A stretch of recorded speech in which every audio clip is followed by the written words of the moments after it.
Welcome to Beyond Bacalhau, Cracking the Portuguese Business Code by Raquel Batista.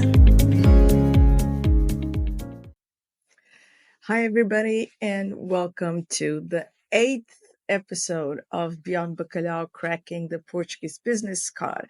I cannot, even imagine how we got to the 8th episode. And with me, I have my dear Brytta Moreira. She's going to tell you all about herself, but I just wanted to introduce her because the way that we've met was the most serendipity kind of thing. Out of the blue from Instagram, when I was starting, Brytta was kind enough to reach out to me, and we ended up doing a crazy event that was crazy successful. We didn't plan it at all. We met physically like once before. And when we did the talk, everybody that was listening and seeing thought that we worked together for years. And actually, we had met physically like once before. So this was just a chemistry beyond anything that is explainable. And in the end, we realized that we even had more in common because her cousin is the best friend of my best friend. So anyway, Brytta, introduce yourself and tell us a little bit about what you do. Well, thank you, Raquel, for having me. I'm so happy to be here because Raquel is my girl forever and ever.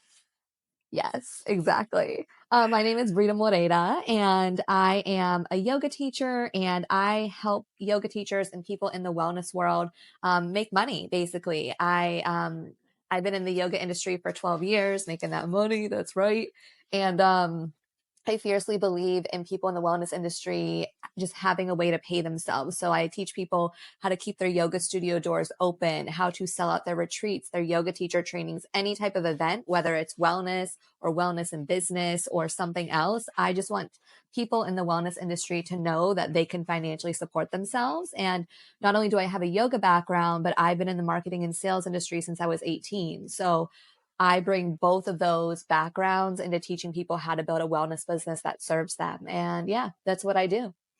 And what I would really love for you to talk about here is not only the empowerment of specifically women, because the talks we did too so far were specifically targeted to the women's community, because that's a cause that we both support and love to help out with. This is dear to our hearts, but you have this, not only do you have the technical skills and abilities of your yoga area, but then you have a business mind that is completely like outrageously cool and insane and with great ideas. And so how do you sometimes, is there like a, a preferred area sometimes? Do you wish you only did yoga, or are you now more into the business consultancy side of things because it really does empower women? I love this question. Thank you. I think I love teaching yoga. Yoga is my passion till the day that I die. And as a yoga teacher, we're put in these boxes that like I can only teach yoga box. I can't do other things. And when I lived in Portugal, it really taught me to accept that like I'm brilliant in business and I'm great at teaching yoga. And once I got through the acceptance of it, I'm like, oh, I equally love both and I can equally like succeed at both. So I feel now that I'm loving both equally. And it's great because you have like a test drive with your own business, because you, God knows, you went through some trials and tribulations because coming here. And I also wanted you to talk a little bit about that, not because of the issues or the struggles, but because you've actually made it through. You got to the other end of it. So sometimes people get a little lost, and perseverance and resilience is one of the major factors in being able to get through the process. So I know you had major stones and struggles, but tell us a little bit about how the process was and how you were able to maintain your energy to keep at it and not giving up until you got where you wanted to. Thank you. Yeah. So I'm Portuguese, and I'm talking like Portuguese. My whole family's from Portugal, and I was denied my citizenship through my Portuguese grandfather, and then I went for the D7 and I was denied twice. And then I was like, F it, I'm moving to Portugal. And I had like 3 days left on my passport before it expired. And I called my lawyer and I'm like, we're gonna figure it out because I love Portugal and I love my family and I belong here. And I think number one, like having mantras like I belong here, and I know that like mantras sound very woo woo, but like if you wake up every morning and like you go to bed every night and you're like, I belong here, like have a mantra. And also, the number one lesson I learned in Portugal going through this process is that community and sisterhood are the keys to the universe. And my sisterhood in Portugal is the fiercest sisterhood I've ever had in my whole life. And I've lived in 19 countries. And I'm telling you that there's something about the Portuguese sisterhood and community that gets you through those really hard bureaucratic days because it's not going to be your lawyer. It's not going to be the system. And some days it might not even be yourself. But when I tell you, like any woman in Portugal will be like, let's go get a coffee. Let's go to yoga. Let's go on a walk and see something beautiful because Portugal, even though the bureaucracy is hard, it is such a gorgeous country that like you go to the ocean and you just like forget about everything that's happening. So it's the sisterhood and it's the nature that Portugal provides. And like when we bring those two together, like a retreat on the ocean or just like a really nice day at the beach or going surfing, like it really helps. And knowing that we're all going through this process. Like 99% of people in Portugal are dealing with some kind of True. bureaucratic thing and that like we're not alone. And there's this quote in the yoga world where we say, what is it? We don't heal alone, we heal together. And I really believe that. So community and your sisterhood, like, and if you don't have it yet, like there's so many events in Portugal where you can just meet women. And I've done it not just in Lisbon, I've done it in Cascais, I've done it in the Algarve, and I have girlfriends all over the country because I really just need, it's like I need to make the effort to meet women because they're the keys to the universe. Yeah. Yeah. And we belong to a couple of groups together. And not only are those a great support for meetups and for stuff like that, but even for the most basic things sometimes, oh, I need someone to, fix a pipe or whatever. And there's like a ton of people helping each other. Yeah. And this is the support that I feel that it's not even an expat thing. Mm-mm. There's this need for support between women. I have actually another WhatsApp group that is huge, and it started out when Emma was born because it's Mm. like a support group for new mothers, and I'm still on it, and it's exactly like that. Although for the motherhood, of course, Yeah. but it's always amazes me the kindness and the willingness to help of women, because we Yeah. usually tend to think that women are not that good for each other. Yeah. And this is just a whole new era. What I'm seeing now is just such a support of women for women and to women that it blows my mind. And you are a part of a lot of those groups, and um, and then you end up also supporting being a part of that community and also supporting that community at the same time. Mm. So it's amazing. And I wanted to ask you something because Hmm. in another podcast that I had with Pablo Arias, my I only work with women because I can do whatever the hell I want to, and I Yes, decided you that I would can. and I just decided that I would only hire women. And so I have a whole team of women with me. Yes. And there's a commonality to women when they enter business. I wanted you to talk a little bit about this.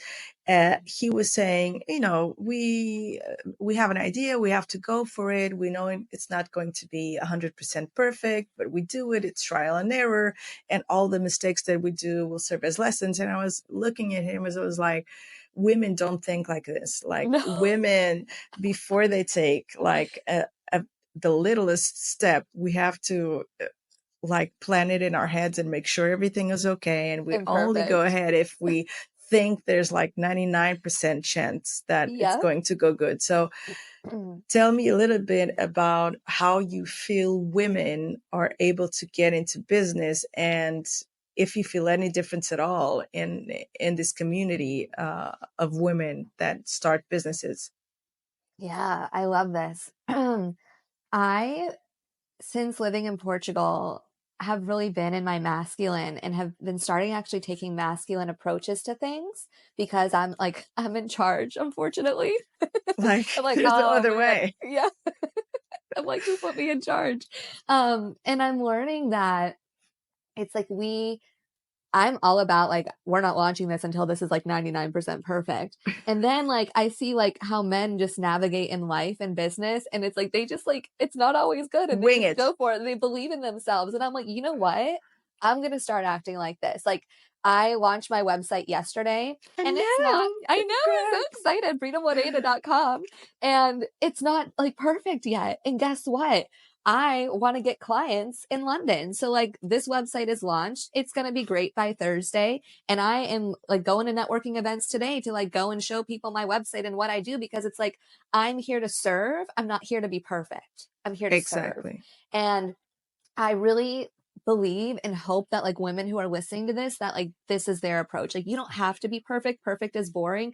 Be your like wild woman self and know that you are going to find other wild women who want to work with you and just fiercely tap into that. Like you don't have to be nice, you don't have to be perfect, you don't have to be good. Just be yourself and be a badass.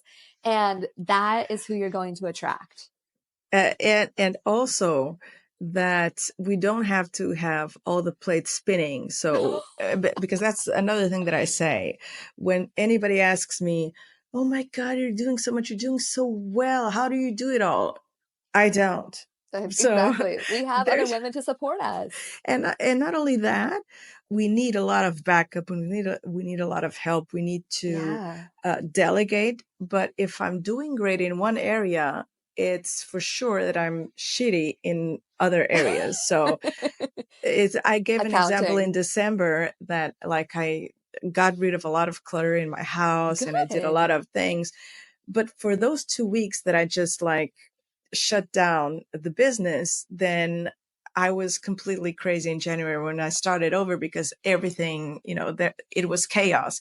So if we're doing great and we're dedicating some time to something, like if we're taking care of our bodies and we're going to the gym, then the spiritual side may be a little bit off, or the eating side, or the Yeah. sleeping side, or the Yes. meditating side. So it's Yes. also important to get the message across that also not being perfect at juggling it all. Yes. Okay. Oh God, no. One thing at a time. Yes, please. Honestly, like as someone who just moved to a new country and is like trying to make new friends and get new clients and just like completely start over, um, like just be kind to yourself when you're in your business. Like we as women are taught to just be fiercely hard on ourselves because of the patriarchy Amen. and like stop being so hard on yourself and know that you're doing an amazing job like truly. And if one day you are taking care of yourself and going to the gym and you're eating and like tomorrow you have like 10 client calls, like welcome to business. Like it's not, you are not going to have abs.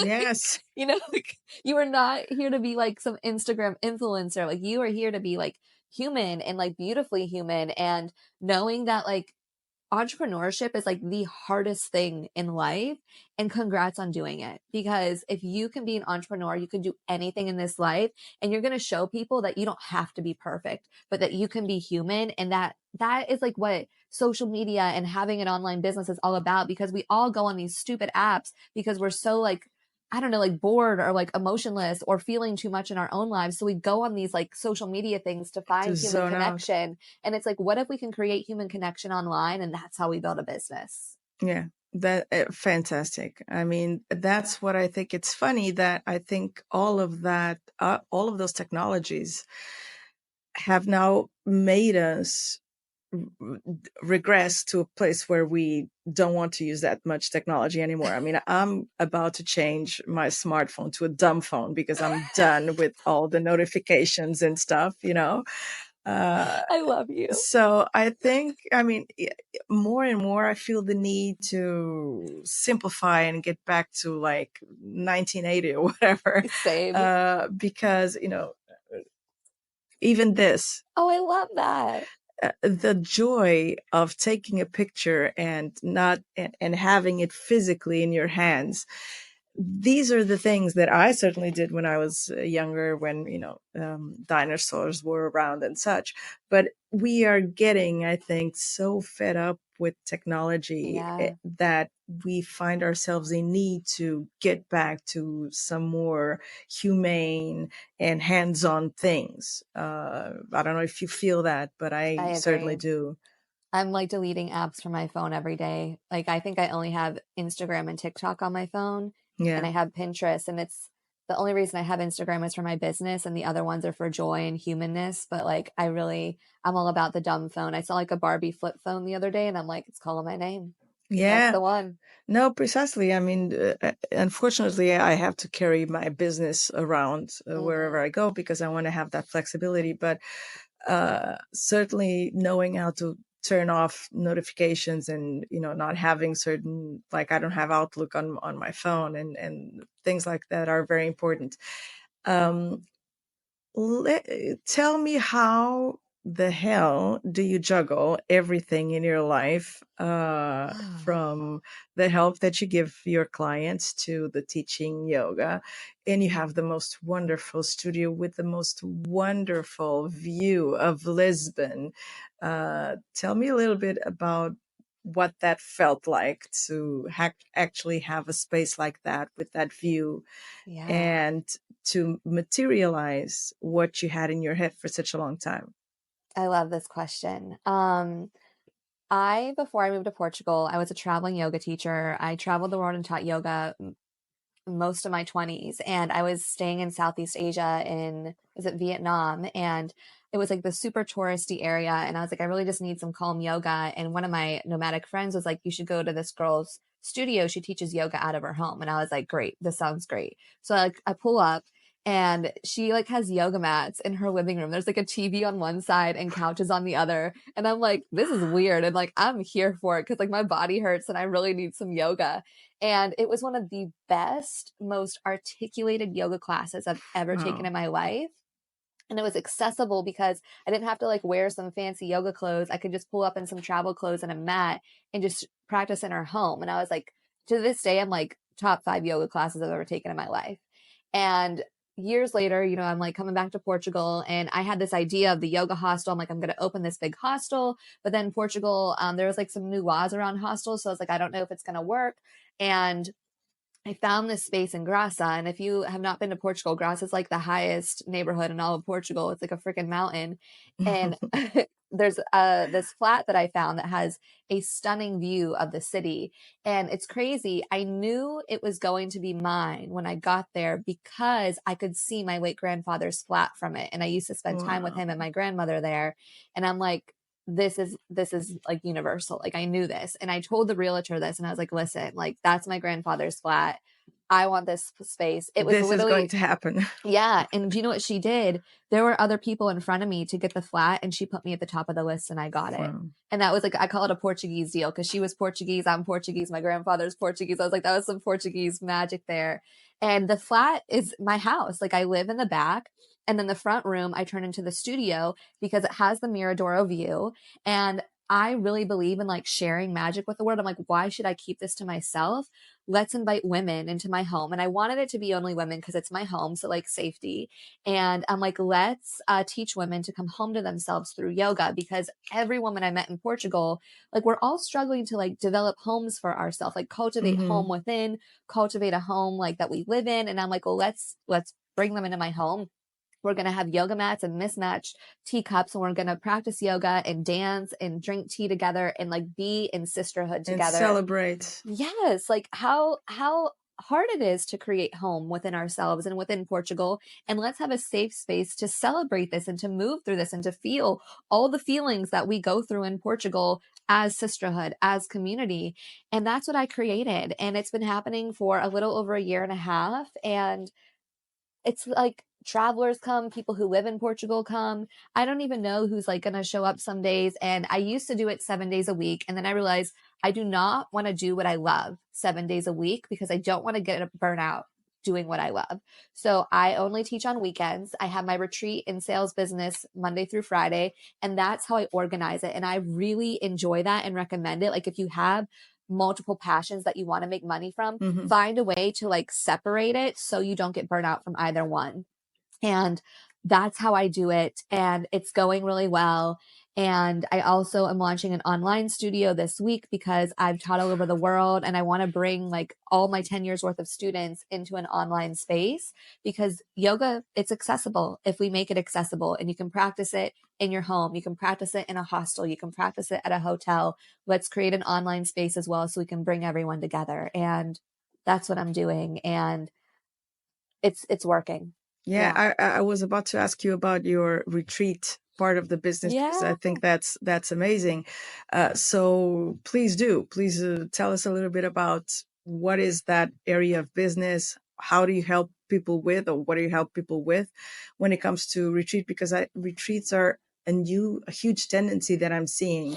And like a few years ago, that was like nobody did that here in Portugal, and Mhm. now I'm seeing a bunch of them, and I think that this is really a need, especially for women, like to check out from their, family affairs and life and whatever, and just connect with other souls and mates and be alone for a second without responsibility. So tell us a little bit about that part of your business.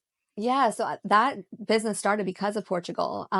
I was living in Paso de Arcos before living in Lisbon, and there was a yoga studio who I met through like a business I was working with, and she like has retreats there, and I just started helping her with her retreat business. And I was like working in retreat centers like my entire 20s all around the world as well. Like that's how I did traveling the world and teaching yoga, is like just helping like hotels and retreat centers market their retreats.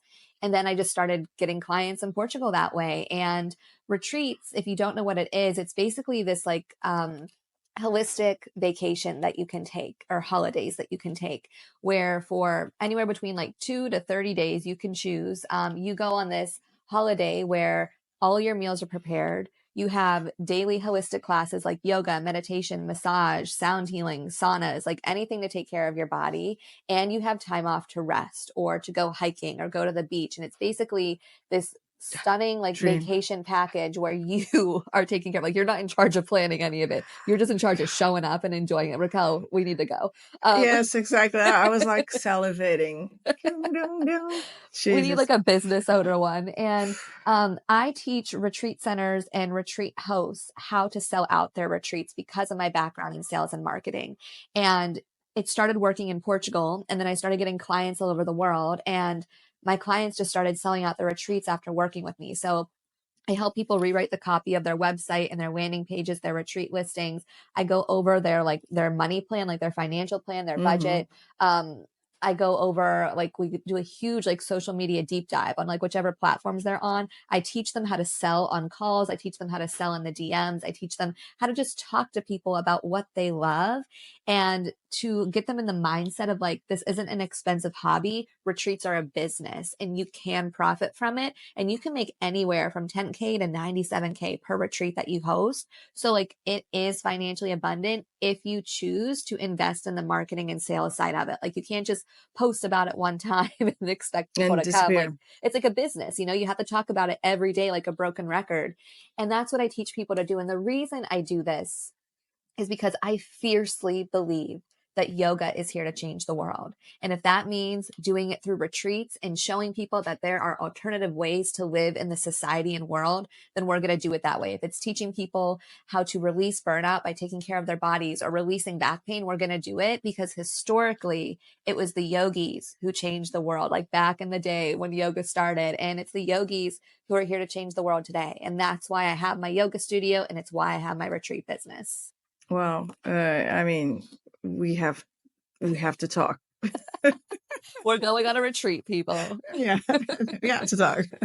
Uh, there's two things that I wanted also to approach with you, not necessarily related to business, but to you, because to me you're like a leader in some of things, some things.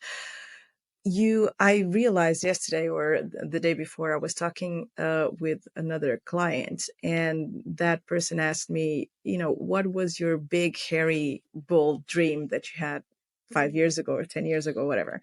And I remembered that when I was in the bank, that we did this kind of course about time management or whatever, and they made us write our goals for the next 5 years. And that the ecosystem was completely executive, high finance, office work, 9 to 8, whatever, as you can imagine. And a few months ago, I found out those papers. And when I read them, I was completely blown away Mm. because, Mm. and uh, mind you, it was before having any kids. And I had written to have 2 more kids, to have a business of my own, and to work at home. And when I Look at read that, I you. was like, Look at because you. nothing could be further from my reality at that moment that I wrote this than this. Yep. And then suddenly, this is what I'm doing. So this is all part of knowing how to be in tune with the universe and Yeah. manifesting and all of that. And I wanted you to talk a little bit about that, because I know you know a lot about that and a lot about being in sync and energetically harmoniously with the universe. Tell me a little bit about that. Mm. I love this. Okay, I've been doing this since I was oh God, since I was 12 years old, but like really getting into it as a practice at 18 years old, and I'm 30 now. And I have so many practices, and the ones I'm really like in tune with right now, I call it present day goal writing. And it's basically you write your 1 to 5 and 10 year goals like it's happening today, right now. So it's not this is going to happen, like this is happening. This is the emotion I'm feeling. These are the people I'm with. This is the location I'm in. And that's one practice I have. And I literally print it out and I put it on my wall or like on my phone and I read it. I have it in my Google Calendar too. Like I do it for every month. Wow. And I just have mantras. I actually need to do my January one. And I read it every day. And because you need to be, even if it's for 5 minutes out of your day, you just need to like be in the visualization of it. So I do that. I do this thing called a shaking meditation where I like put on some like high vibe song and I literally shake my body. And it is Wow. like the number one way to like get out of anxiety, get out of your head and into your body. And it can take 2 to 4 minutes every day. And it's like the number one practice in my life besides yoga.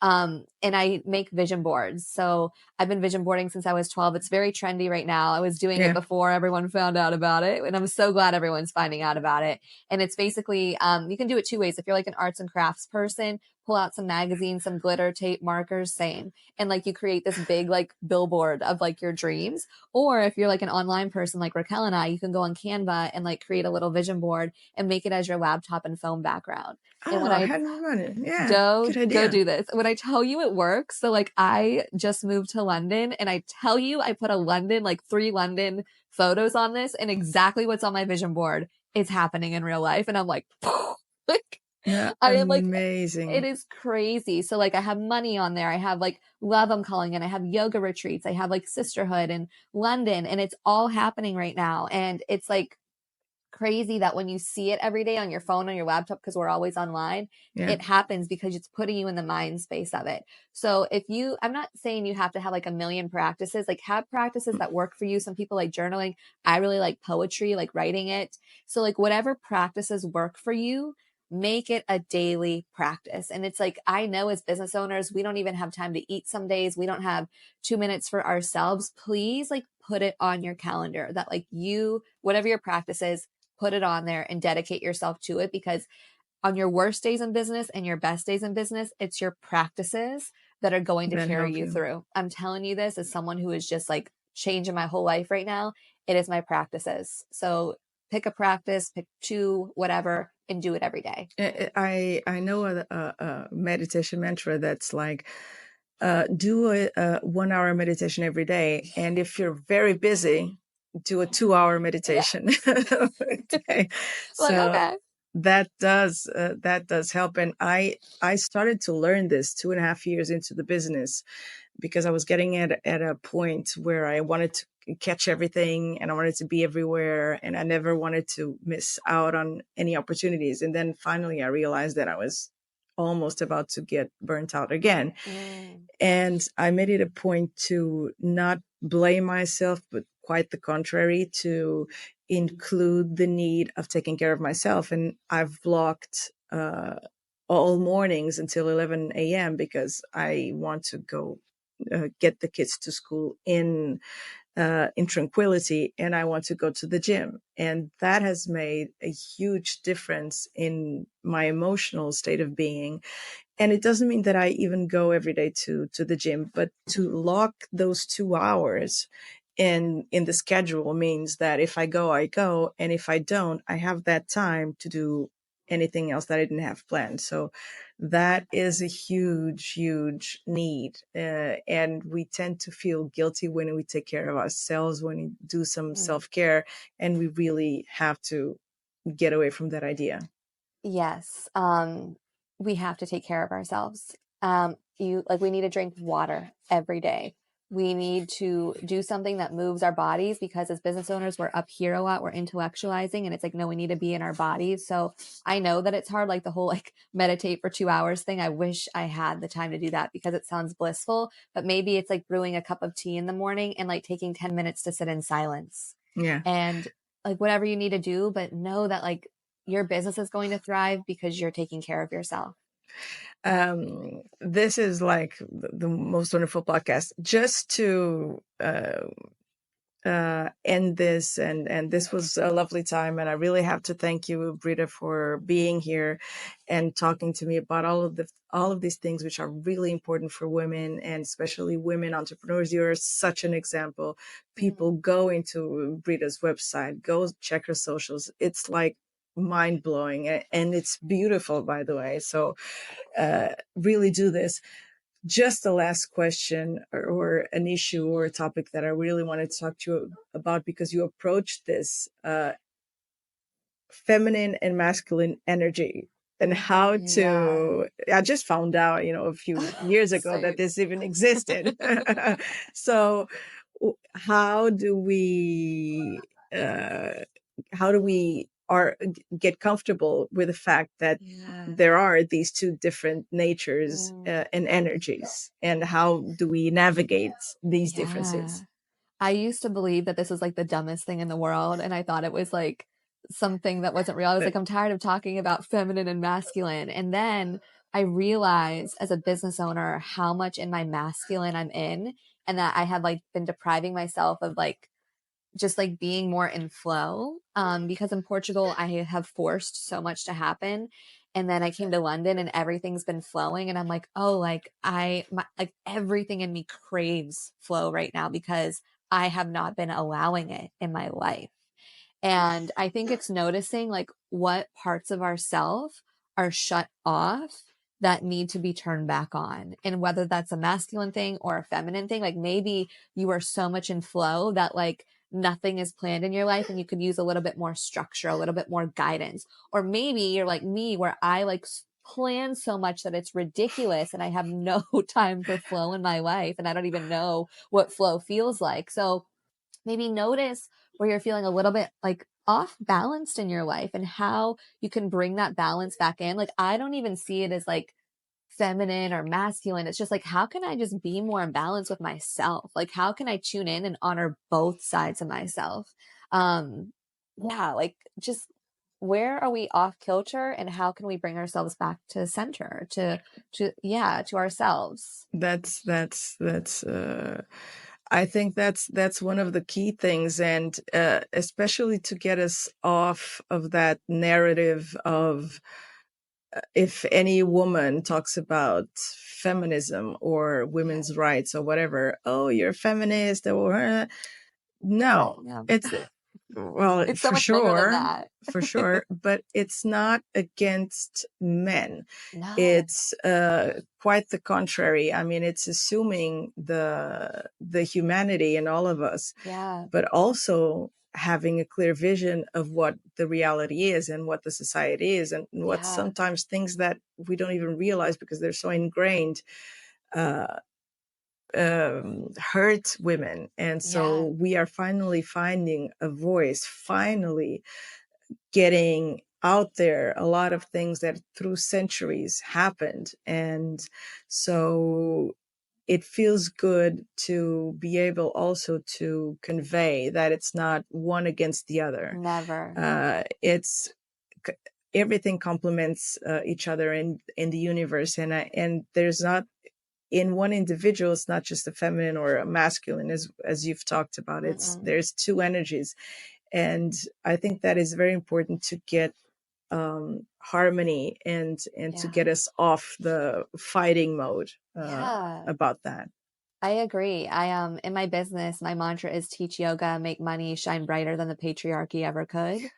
And it's not shine brighter than men ever could. It's Exactly, shine brighter than the patriarchy ever could. because And they're also victims in a lot of yes, we aspects, eh? all are. We're all like victims and survivors of it. And it's like, how can we like live in a society or build a community where it's like everyone is thriving, where everyone has equal rights, where women and men's bodies are taken care of and like everyone is supported. And that is like the community I'm here to create through yoga. And I really just hope that like we can build a world like that, because like retreats, that's why I do it, is like because there's these little bubbles that are created that prove to me that these worlds can be created if we all choose to work together and we all choose to take care of ourselves. And acknowledge that we are different. It's good to be different, but we have to be Yes. respectful and actually um, it's not only be respectful of the differences, is to enjoy those differences. Yeah. Because if we were all, the same thing, this wouldn't be worth living. So that was, just we could be I could hear you for 2 hours on this this subject, because this is fascinating to me, and you're like, ooh, out there. But I promised everyone I would keep this podcast under 30 minutes. Good. I We don't also keep our promised word. it would come out at Tuesdays, and I think it only came out at one Tuesday. But, anyway. We do what we can. Rita, I would really like to thank you so much. Mm. I would like to congratulate you on your journey. I would like to send the most positive vibes that I can possibly send your way. As always, Queen. I always call We're Brytta both Queen in our queens. messages. Little queenie. And also thank you so much for trusting me right at the beginning, and like looking at me and seeing even more than I was ever seeing, or I was ever thinking that I could do. And you saw that, and you saw the potential, and I was like, what are you talking about? She thinks that I can do this and I can't, but in the end we were able to do it. So thank you for that trust and for that love Mm. of trusting other people. Okay, you are Yeah. my queen. I'm your number one fan, girl. Thank you so much. Thank you for having me. And I will always trust in your magic because it's who you are. Yeah. Thank you so much, darling. Mwah. Ciao, ciao. Bye. Ciao, ciao.